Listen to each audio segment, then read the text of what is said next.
Imaginez 3 000 € qui tombent en automatique tous les ans sur votre compte bancaire. Sachez que c'est possible, mais à 3 conditions. Vous devez avoir un capital conséquent, vous devez être bien accompagné et vous devez choisir les bons produits. Bonjour à tous, moi c'est André Menant. Aujourd'hui, nous allons voir ensemble comment aller générer des revenus complémentaires grâce à la bourse, comment générer des revenus complémentaires tout simplement grâce à des placements financiers. L'objectif de cette vidéo n'est pas de vous vendre du rêve, parce qu'il faut un capital conséquent pour aller chercher 3 000 € par an. Ça fait à peu près 250 € par mois. Et donc, si aujourd'hui, vous avez 50 000 € qui traînent sur un compte courant ou qui traînent sur des livrets bancaires, sachez que c'est possible, en utilisant correctement ces 50 000 €, de commencer à vous générer jusqu'à 250 € par mois, ce qui fait 3 000 € par an. Et c'est ce que nous allons voir ensemble dans cette vidéo. Le premier moyen qui s'offre à vous si vous souhaitez générer des revenus complémentaires, c'est les dividendes. Alors, qu'est-ce que le dividende? Le dividende, c'est la part du bénéfice qui est versée aux actionnaires. Concrètement, lorsque vous achetez une seule action d'une entreprise, vous êtes actionnaire et donc éligible aux dividendes si cette entreprise décide de verser des dividendes. Pour pouvoir générer 250 € tous les mois grâce aux dividendes, il faut aller avec vos 50 000 € chercher un rendement de 6%. Parce que 50 000 € de 6%, ça fait 3 000 €. Et donc 3 000 €, si on les divise par 12, ça fait 250 € tous les mois que vous pouvez engendrer. Mais attention, on ne va pas choisir n'importe quel type d'action. Parce que ce qu'on veut, on veut que ce rendement de 6% soit en quelque sorte garanti, même si, attention, aucun placement n'est garanti. Mais on va vraiment aller chercher des entreprises qui ont la possibilité, par rapport à leur historique, de pouvoir nous assurer qu'on peut aller chercher du 6% de rendement sur les dividendes qui sont distribués par ces boîtes-là. Et donc, la première des choses qu'on va chercher à voir, on va chercher à voir quelles sont les entreprises qui ont versé 6% de rendement durant les 10 dernières années qui se sont écoulées. Donc, on va prendre l'ensemble des marchés. Si vous êtes à la BRVM, vous regardez, vous faites vos recherches, vous regardez sur les 10 dernières années, quelles sont les entreprises qui ont versé des dividendes dans l'ordre de 6%. Si vous êtes sur le marché occidental, que ce soit l'Europe, les États-Unis, pareil, vous regardez historiquement quelles sont les entreprises qui ont versé depuis au moins 10 ans un dividende d'un rendement d'à peu près 6%. C'est donc ce genre d'entreprise-là qu'on va aller chercher. Vous vous doutez bien qu'il y a un piège à éviter parce que verser 6% de rendement, ce n'est pas suffisant. Même si une entreprise verse 6% de rendement sur 10 ans, ce n'est pas suffisant pour aller la choisir. Parce que ce que nous, on veut, c'est en même temps qu'on reçoit le dividende, c'est pouvoir préserver le capital. Si vous recevez 6% de dividende tous les ans, mais que le cours de l'action se déprécie, dans ce cas, vous perdez une partie de votre capital.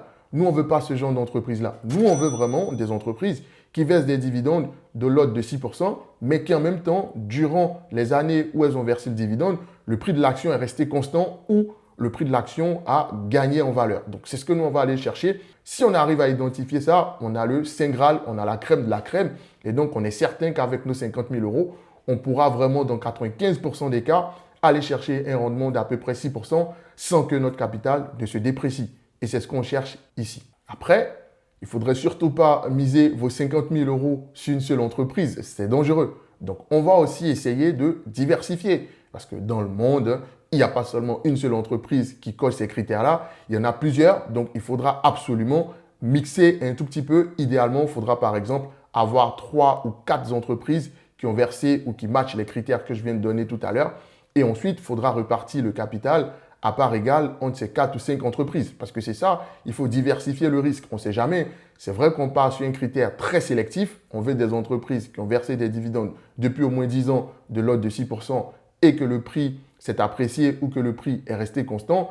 Mais on ne sait jamais. Peut-être que l'année où nous, on va commencer à investir sur cette boîte-là, malheureusement, le cours de bourse va baisser ou le dividende sera réduit ou tout simplement, le dividende sera coupé. Parce que ça peut arriver. Il y a des entreprises qui versaient des dividendes pendant longtemps et du jour au lendemain, le dividende a été coupé. C'est le cas de Stellantis présentement, ceux qui suivent le dossier. Il y a des complications qui font que le dividende a été coupé. Donc, ça peut arriver. Et donc, pour éviter qu'on se retrouve dans une situation où on a une seule action qu'on a identifiée qui est très intéressante, on met tous les 100% des 50 000 € là-dessus, c'est dangereux parce que si cette entreprise-là coupe le dividende parce qu'elle a des difficultés, ça sera compliqué pour vous, vous allez vous mordre les doigts. Et donc, on va aller diversifier, on va aller regarder dans chaque secteur quelles sont les entreprises qui se démarquent, quelles sont les entreprises qui remplissent ces critères-là et on va faire un mix justement pour pouvoir justement mutualiser le risque. Vous savez que la diversification, c'est un critère essentiel lorsqu'on essaie de se construire un portefeuille. Donc, même quand on essaie de se construire un portefeuille de valeurs qui offrent les meilleurs dividendes,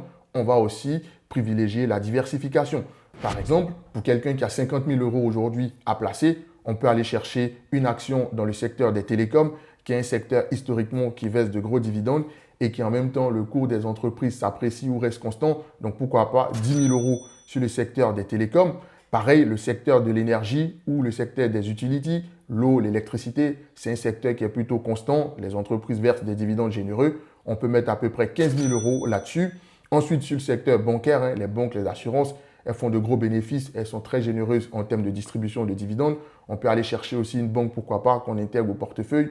À peu près 10 000 euros sur la banque. Et pour finir, une quatrième entreprise, à peu près 15 000 euros dans l'immobilier. Les entreprises qui sont dans l'immobilier, c'est des entreprises qui reçoivent des loyers et donc distribuent une partie du loyer à leurs actionnaires. Donc, pourquoi pas 15 000 euros du côté de l'immobilier, dans les REITs ou encore dans les S2IC.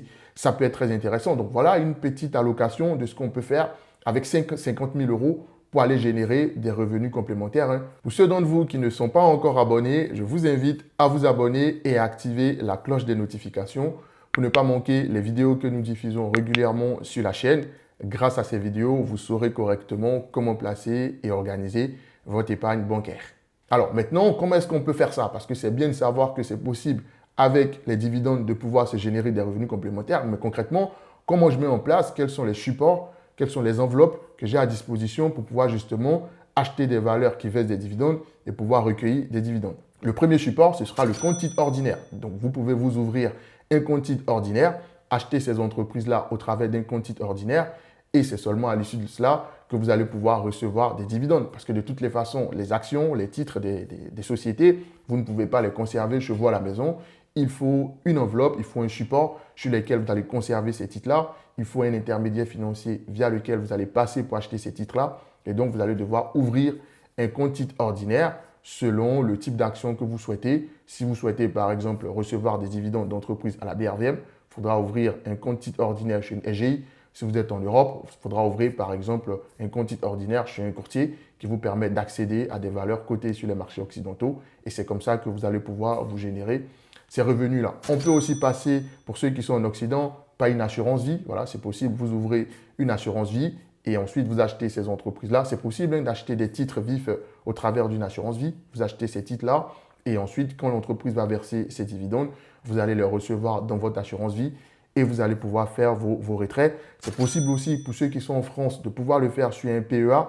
Mais attention, il faudrait absolument attendre que le PEA ait 5 ans pour commencer à retirer de l'argent parce que si vous le faites avant 5 ans, votre PEA sera clôturé et donc c'est une stratégie qui convient à un PEA qui a plus de 5 ans. Si votre PEA a moins de 5 ans, ça ne sert à rien de commencer à vouloir aller sur une stratégie des dividendes parce que si vous les retirez, votre PEA sera clôturé.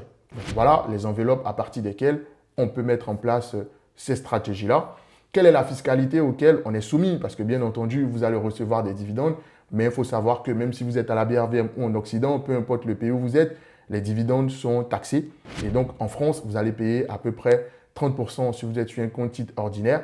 Si vous êtes sur un PEA ou une assurance vie, en fonction de la durée, c'est-à-dire depuis quand vous détenez ces produits-là, depuis quand vous avez ouvert l'enveloppe, vous pouvez avoir certains avantages fiscaux. À la BRVM, c'est différent. Les dividendes sont taxés à peu près entre 7 et 12%. Donc, si vous êtes sur une stratégie de dividendes à la BRVM, vous savez que, bon, quand je vais recevoir mes dividendes, il faut que je prévoie à peu près 7 à 12% d'impôts. Si je vis en Occident, précisément en France, il faut que je prévoie à peu près 30% pour le fisc.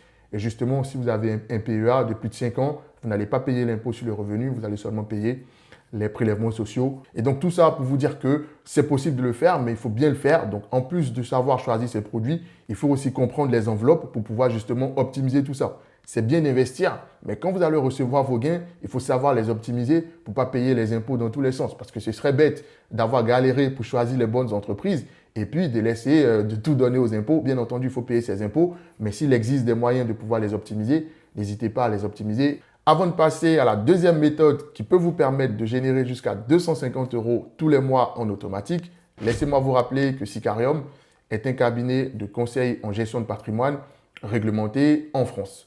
Si vous souhaitez un bilan personnalisé, en vue de savoir les solutions adaptées à votre situation personnelle pour vous générer des revenus complémentaires, le lien pour nous contacter est juste en dessous dans la description de la vidéo. Et pour ceux d'entre vous qui sont intéressés par le marché de la BRVM, qui veulent commencer à générer des revenus complémentaires grâce aux dividendes qu'on peut aller chercher sur ce marché-là, nous avons une formation complète qui est aujourd'hui la meilleure pour investir à la BRVM.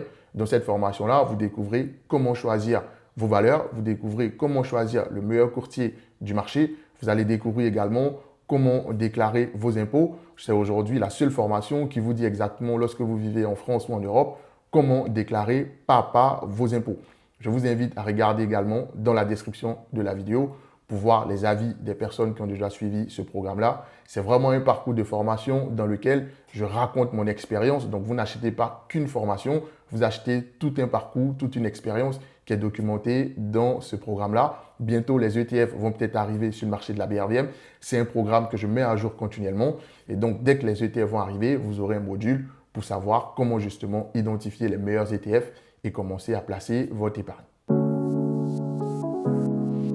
Le deuxième moyen pour faire des revenus complémentaires grâce à la bourse, ce sont les SCPI, les sociétés civiles de placement immobilier. Donc malheureusement, pour l'instant, il n'y en a pas encore sur le marché de la BRVM. Donc si vous êtes quelqu'un qui peut investir que sur le marché de la BRVM pour l'instant, vous n'allez pas pouvoir accéder à ce moyen-là, qui est plutôt un moyen très intéressant. En fait, c'est une façon de faire de l'immobilier, mais de l'immobilier papier. Vous avez des titres financiers qui sont adossés à des parts immobilières. En quelque sorte, vous pouvez décider d'acheter un quinzième d'un immeuble. Et puisque vous avez un quinzième d'un immeuble, vous allez recevoir des loyers à hauteur de un quinzième de l'immeuble. Donc, c'est ça les SCPI. Ce qui est très intéressant avec les SCPI également, c'est que vous n'avez pas de locataire à gérer. C'est la société de gestion qui va se charger de gérer les locataires. C'est la société de gestion qui va se charger d'aller chercher de nouveaux locataires. C'est la société de gestion qui va se charger de faire les travaux. Donc, en fait, c'est une façon de faire de l'immobilier tout en restant tranquille. Vous allez recevoir les loyers, mais toutes les galères qui vont avec l'immobilier, vous n'allez pas les avoir. Et c'est aussi une autre façon de pouvoir investir dans un type d'immobilier que normalement, en tant que particulier, vous ne pouvez pas investir. Typiquement, dans les hôtels, c'est très compliqué pour un particulier d'avoir de l'hôtellerie de luxe, par exemple. C'est très compliqué pour un particulier de pouvoir avoir de l'immobilier dans la santé.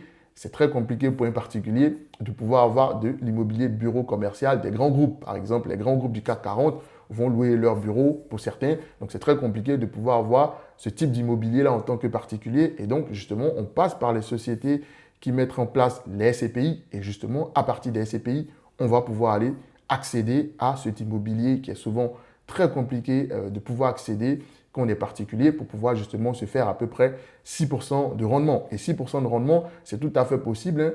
Il y a des sociétés qui ont versé l'année dernière à peu près 6% de rendement. Donc, sachez que c'est possible, c'est faisable. Mais encore là, il faut un capital conséquent. Donc, à partir de 50 000 euros, placé à 6%, on peut aller générer 250 euros tous les mois. C'est ce qui vous fera avoir les 3 000 euros à l'année. Comment est-ce qu'il faut les choisir? Parce que comme les actions, on ne va pas les choisir au hasard. Une SCPI, elle a normalement un parc immobilier. Donc, le premier critère, on va s'assurer que c'est une SCPI qui est diversifiée. Parce que justement, une SCPI qui n'est pas diversifiée, c'est dangereux. Une SCPI qui détient que des biens dans le bureau, par exemple, on a vu que pendant le Covid, tous les bureaux étaient fermés. Donc, ces SCPI-là ont eu des complications. Une SCPI qui est uniquement dans un secteur, ce n'est pas intéressant. Donc, on va aller chercher les SCPI qui sont diversifiées. C'est-à-dire, lorsque vous achetez la part de cette SCPI-là, vous avez à peu près là-dedans de l'immobilier de bureau, vous avez un peu de l'immobilier de santé, vous avez un peu de l'hôtellerie. C'est une façon de mutualiser et de diversifier les risques. Donc ça, c'est un critère à prendre en compte. On va chercher absolument des SCPI qui sont diversifiés en termes d'actifs internes à l'SCPI. Ensuite, on ne va pas s'arrêter là. On va aller regarder également la répartition géographique parce que c'est très important. On ne va pas s'amuser à chercher une SCPI qui a des biens uniquement en France. Parce que déjà en France, si vous avez une SCPI qui est uniquement en France, la taxe, elle est lourde, l'impôt, elle est lourde. Donc, on va chercher des SCPI qui sont diversifiés à travers le monde. Donc, une SCPI qui a, par exemple, des établissements de santé un peu en dehors de la France, qui a, on va dire, son parc immobilier de bureau un peu quelque part en Italie, je dis n'importe quoi. Hein. Mais justement, il faudrait vraiment avoir des SCPI qui sont diversifiés aussi par région. On va faire également attention aux locataires parce qu'une SCPI qui a seulement 2 locataires, c'est dangereux parce que le jour où un locataire ne paye pas son loyer, il vous allez perdre 50% du loyer que vous êtes censé recevoir. Alors que nous, justement, on veut s'assurer que les 250 euros, on les a tous les mois. En tout cas, dans 95% des cas, parce que je rappelle ici, hein, tout investissement, même dans les SCPI, comporte des risques de perte, même si en SCPI, c'est réduit.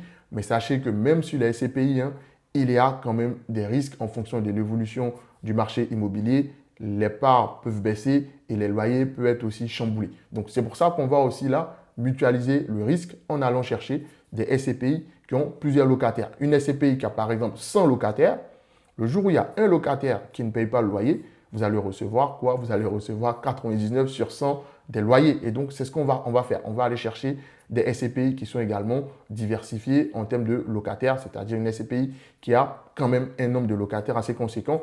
Et toutes ces informations-là, ces informations qu'on peut trouver quand on cherche les SCPI. Donc là encore, il faudra faire le travail. Il faudra aller chercher les SCPI qui respectent les critères que je viens de donner. Il faudra aussi voir depuis quand la SCPI existe, hein, parce que comme on le dit souvent, les vieilles mamites font les bonnes sauces. Donc on ne va pas forcément privilégier avec nos 50 000 euros 100% d'une SCPI qui s'est créée il y a 2 ans. On ne connaît pas son historique, on ne sait pas les crises qu'elle a subies. Donc idéalement, on va aller chercher des SCPI qui sont sur le marché depuis bien longtemps, des sociétés qui sont là depuis au moins 5-10 ans. On voit l'historique, on regarde est-ce que c'est une SCPI qui a pu tenir son engagement de 6% de rendement aux investisseurs. Et c'est un élément important parce que si on ne regarde pas l'historique, c'est très compliqué de dire ou c'est très compliqué de juger avec une probabilité de est-ce que je vais pouvoir avoir les 6%. Nous, l'objectif, c'est vraiment d'avoir les 6% pour aller chercher les 250 euros tous les mois, ce qui va nous faire 3 000 euros à l'année. Alors, la petite contrainte chez les SCPI, ce qu'il faut comprendre, lorsque vous achetez des parts des SCPI, en général, certaines sociétés vont vous demander de patienter 6 mois avant de commencer à bénéficier des loyers. C'est la norme, hein, c'est ce que la plupart des sociétés vont demander. Mais il y a certaines sociétés qui vont commencer à vous verser des loyers à peu près 3 mois après. Donc, c'est très rapide. Si vous avez 50 000 euros aujourd'hui, vous souscrivez des parts d'une SCPI et 6 mois après, vous commencez à recevoir votre loyer en poche. Ce qu'il faut savoir, il y a un coût que vous allez payer. C'est ce que les SCPI appellent les frais de notaire. En fait, il y a des frais d'entrée. Ces frais d'entrée-là, c'est quoi? C'est comme si quand vous achetez un appartement aujourd'hui, hein, vous avez des frais de notaire, etc. Donc, vous payez une petite commission qui permet à la SCPI justement de pouvoir faire tout ce qui est parallèle, etc. Frais de notaire. Et c'est seulement quand ça c'est en place que vous allez commencer à bénéficier de vos loyers. Donc, un exemple, hein, si vous avez aujourd'hui 50 000 euros, vous pouvez vous dire, bah, tiens, j'ai 50 000 euros, j'investis par exemple 10 000 euros dans une SCPI européenne, c'est-à-dire une SCPI qui est dans les bureaux en Europe. Hein. Vous choisissez une SCPI qui est que dans les bureaux et qui est repartie dans toute l'Europe, qui a quelques parcs en France, d'autres en Espagne, d'autres en Allemagne, pourquoi pas. On peut se dire, bah, on met aussi 20 000 euros dans l'immobilier, dans une SCPI qui est diversifiée, qui a des bureaux, qui a de l'hôtellerie, qui a des centres commerciaux, pourquoi pas aux USA. Et on va encore mettre 20 000 euros sur une SCPI qui est diversifiée, mais cette fois-ci dans la santé, dans les HEPAD au niveau de l'Europe. Donc voilà une petite idée de si vous avez 50 000 euros que vous souhaitez placer en SCPI pour commencer à vous générer 250 euros tous les mois, c'est-à-dire 3 000 euros à l'année. Voilà une idée de comment est-ce que vous pouvez faire les choses. Vous savez désormais c'est quoi une SCPI, à peu près combien on peut avoir, à peu près comment est-ce qu'on doit faire pour choisir les bonnes. Vous vous demandez sûrement, si je veux commencer maintenant à placer mon argent sur les SCPI, qu'est-ce que je dois faire? Où est-ce que je peux le faire? Alors, les enveloppes, les supports qui s'offrent à vous, vous avez l'assurance vie. Donc, c'est possible d'ouvrir une assurance vie et à l'intérieur, loger des parts de SCPI. C'est possible de loger des SCPI dans un PER, mais attention parce que le PER, il est bloqué. Vous n'allez pas aller récupérer 250 euros tous les mois. Donc, on oublie le PER dans une stratégie de revenus complémentaires. Ce n'est pas l'enveloppe idéale. Par contre, si vous voulez attendre jusqu'à la retraite, pourquoi pas, mais pour aller retirer 250 euros tous les mois, on ne va pas privilégier le PER parce que l'argent qu'on met sur le PER, c'est de l'argent qui est bloqué, même s'il existe des conditions qui peuvent permettre de débloquer le PER. Donc, voilà aujourd'hui les enveloppes qui s'offrent à vous et vous pouvez directement aller voir une société de gestion, une société qui fait des SCPI et directement ouvrir un compte au sein de cette société-là. C'est ce qu'on appelle les SCPI en direct. Vous allez la voir, vous ouvrez un compte dans ses livres et puis vous souscrivez directement aux parts de votre SCPI. Il existe bien entendu d'autres moyens qui existent pour se générer des revenus complémentaires grâce au placement financier, notamment les obligations. Je n'ai pas parlé des obligations dans cette vidéo, sinon la vidéo allait être beaucoup trop longue. Mais sachez que tout investissement comporte des risques de perte partielle ou totale en capital. C'est pour cela que vous devez vous informer et vous former avant d'investir le moindre centime. Je vous remercie de votre confiance. Si vous souhaitez un accompagnement sur mesure, le lien pour nous contacter est juste en dessous dans la description de cette vidéo.